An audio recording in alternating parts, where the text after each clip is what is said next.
Praise the lord. యేసు నామమే జయము. మన రక్షకుడు మన విమోచకుడైన యేసుక్రీస్తు అతి పరిశుద్ధమైన నామంలో అందరికీ వందనాలు. చిన్న ప్రార్థన ద్వారా రాత్రికాల వాక్య భాగం ధ్యానించుకుందాము.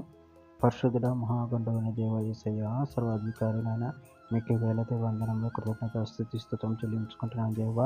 దేవ రాత్రికాల సమయంలో ప్రభు వాక్య భాగం ధ్యానిస్తుండగా వాక్య భాగం మాకు అర్థమవుట్లు సహాయం చేసి మీ కృపలో బలపరిచి మీకు మాదిరిగా మమ్మల్ని నడిపించమని చిన్న ప్రార్థన నామంలో అడిగి వేడుకుంటున్నాను తండ్రి. ఆమేన్ ఆమేన్. యోబు గ్రంథం 3వ అధ్యాయం 17వ వచనం. అక్కడ దుర్మార్గులు ఇక శ్రమపరచరు, బలహీనులై అలసిన వారు విశ్రాంతి నందుదురు. ఆమె దేవుడి వాక్య భాగం దీవించిన కాక. ప్రభు నందు ప్రియులారా, ఇక్కడ వాక్య భాగాన్ని గమనించినట్లయితే అక్కడ దుర్మార్గులు ఇక శ్రమపరచరు, బలహీనులై అలసిన వారు విశ్రాంతి నందుదురు. అదేవిధంగా వాక్య భాగాన్ని గమనించినట్లయితే యోబు గ్రంథం 14వ అధ్యాయం 13వ వచనంలో, నువ్వు పాతాళంలో నన్ను దాచిన ఎడల ఎంతో మేలు, నీ కోపం చల్లారు వరకు నన్ను చాటున ఉంచిన ఎడల ఎంతో మేలు, నాకు ఇంతకాలమై నువ్వు నియమించి తరువాత నన్ను జ్ఞాపకం చేసుకొనవలెనని నేనెంతో కోరుచున్నాను. మత్తయి సువార్త 10వ అధ్యాయం 28వ వచనము.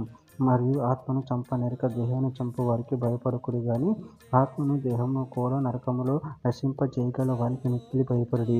యెషయా గ్రంథం 57వ అధ్యాయం 1-2 వచనాల్లో, నీతిమంతులు నశించుట చూచి ఎవరునూ దానిని మనసున పెట్టరు, భక్తిహీనులైన వారు తీసుకొని పోబడుచున్నారు, కీడు చూడకుండా నీతిమంతులు కొనిపోబడుచున్నారని ఎవనికి తోచదు. వారు విశ్రాంతిలో ప్రవేశించుతున్నారు, తమకు సూటిగానున్న మార్గమును నడుచువారు తమ పడకల మీద పరుండి విశ్రమించుచున్నారు. హెబ్రీయులకు రాసిన పత్రిక 4వ అధ్యాయం 11వ వచనం. కాబట్టి అవిధేయత వలన వారు పడిపోవునట్లుగా మనలో ఎవడునూ పడిపోకుండా ఆ విశ్రాంతిలో ప్రవేశించుటకు జాగ్రత్త పడుము. ప్రకటన గ్రంథం 14వ అధ్యాయం 13వ వచనం.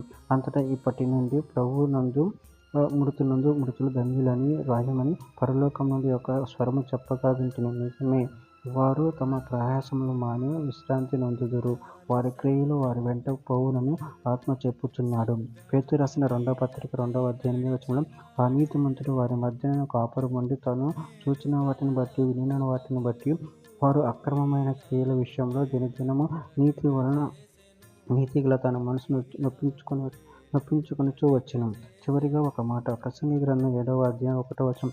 సుగంధ తైలము కంటే మంచి పేరు మేలు, ఒకని జన్మదినము కంటే మరణ దినము మేలు. ఆమె దేవుడి వాక్య భాగం దీవించినాక చిన్న ప్రార్థన చేసుకుందాము. పరిశుద్ధుడ ప్రేమ గల దేవేశయ్య, నన్ను మీరు ఇచ్చిన వాక్య జ్ఞానాన్ని బట్టి ప్రభావం కృతజ్ఞతలు చెల్లించుకుంటా తండ్రి. నన్ను మీ సన్నిధిని మాకు విశ్రాంతిని కలిగిస్తూ నిదానం బట్టి ప్రభావం కృతజ్ఞతలు చెల్లించుకుంటూ మీ ప్రేమ కృపను మమ్మల్ని నిరంతరం కాచి కాపాడి మీకు మహిమకరంగా మమ్మల్ని వాడుకొని మీ చిత్తాన్ని మా జీవితంలో జరిగించమని చిన్న ప్రార్థన అడిగి వేడుకుంటున్నాను తండ్రి. ఆమేన్ ఆమేన్ ఆమేన్.